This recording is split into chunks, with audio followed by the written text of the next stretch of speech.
and just absolutely love.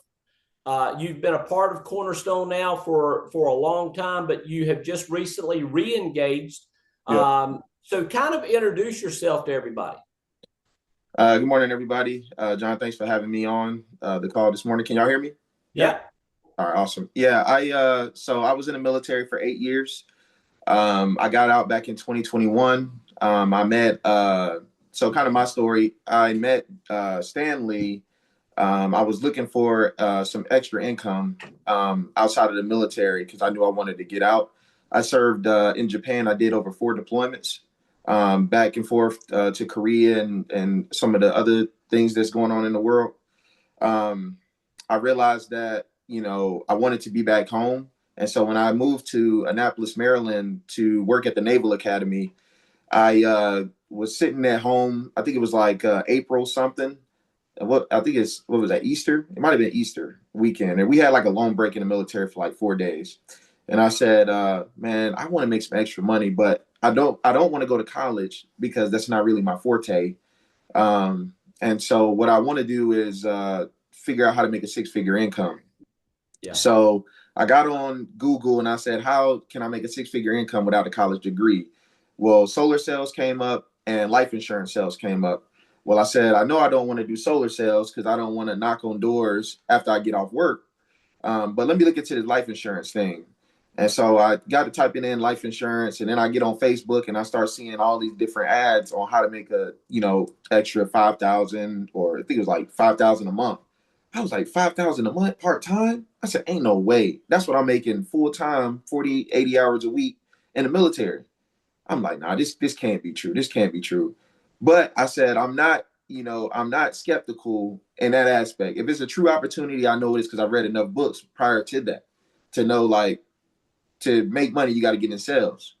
So I went through one seminar and I was like, something just don't feel right in my gut.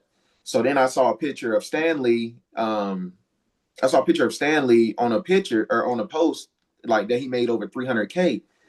And no offense, but where I come from, I don't know a black man that made 300K. Right. Right. So I'm like, 300,000? I said, oh man, let me, I'm not crazy. So I was like, I'm not going to click on the ad, but I see his name. So let me Facebook him. So I messaged him on Facebook, introduced myself, and I got on my knees immediately and prayed.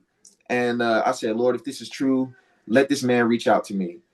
And every night I couldn't sleep. I tossed a turn, tossed a turn, tossed a turn. This happened for 3 days. I finally got through and he messaged me back. We set up a call.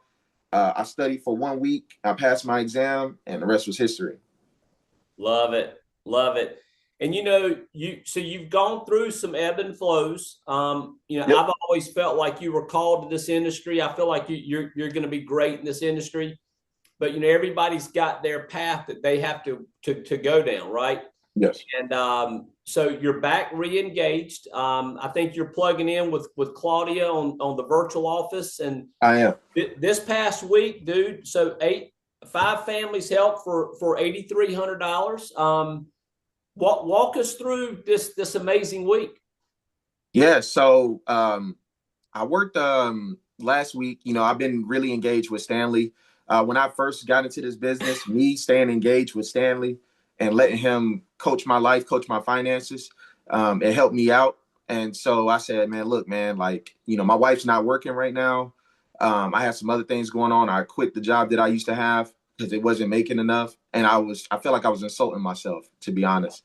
And I was like, man, I'm better than this. I'm better than this, right? And it's no offense to the people that were at the job, but I was like, I know I can do better, right? So I called Stanley. I said, man, look, man.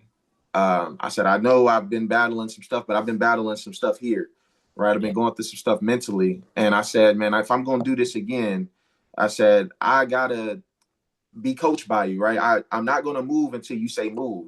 And so I'm not going to buy any leads until you say buy them. This is where I'm at. What do I need to do? He said, man, you need to work your book of business. You got a lot of clients. Work that first. Get some cash flow coming in. He said, then as you get some cash flow coming in, get you some leads. Mm. So, I went through another vendor. I'm still kind of working them. I had a little bit of success. And then he said, man, get those ethos leads, jump on with Casey Gregory and see, what he's doing. So I get on there, with Casey. I'm asking him some questions. He didn't know me, I don't think. So I was like, Casey, I'm not really new. I'm just trying to figure out what it is that you're doing, because I never really worked ethos leads, because I worked straight mortgage protection. And so I was like, he said, well, this is what I'm doing. And then I said, well, thanks. And then I went and purchased some ethos leads. And then and my script was very simple. I'm like, well, this is just life insurance. I don't have to, explain this is mortgage protection and all this. So I kind of listened to him call, and then I listened to Lisa Kurt's call. She sent me a voice memo. So I listened to it. And then, of course, I made it my own. And so what I usually do is when I call people, I just ring, ring. Hello. Hey, John. Yes. Hey, John, this is Dontre here. My name won't ring a bell to you, but I'm definitely calling about the life insurance application that you put in online with Ethos. Now, look, I don't know what happened. I don't know if you were able to get coverage or if, it was too much. What kind of happened there, John? God, I love that. Love it. And then they tell me what happened. And then I say, well, look, is are you free right now? And they say either yeah or no. If they say yeah, I go straight through everything, and I say, hey, I'm gonna send you this email over. It's gonna have my state credentials because the state of Georgia or North Carolina requires that I send this over to you, so you have it for your record, and also so you can look me up in the insurance database. And they'll say, okay, awesome. I send them the email over. I'm still using Whereby, so I get them on camera. And I tell them like, hey, you don't have to turn on yours, but I want you to see who you're working with, right? I don't want you to see that I'm in my grandma's basement eating Cheetos, and they typically laugh. And so from there, I get them on camera, and I'm telling them the process. And once I get through everything, I say, hey, look, now, is there any reason why once I find something that fits in your budget, because I know you've been looking for a while. You say you've been looking for 2 years, is that correct? Or 6 years or 6 months? They say, yeah. I say, okay, if there's any reason why, I can't find something that fits in your budget, is there any reason why I can't help you submit an application in today? And they'll say, no. And then I write them. Love it.